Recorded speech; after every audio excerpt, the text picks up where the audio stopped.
बाई तोरो भारी दिसते भारी गणपतीची स्वारी अन आला धादिस मामाच्या घरी मालवण चिपळूण सावंतवाडी माझ्या कोकण गावांचो दिमाग भारी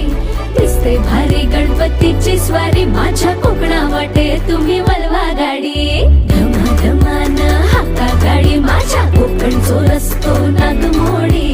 कारी नये वा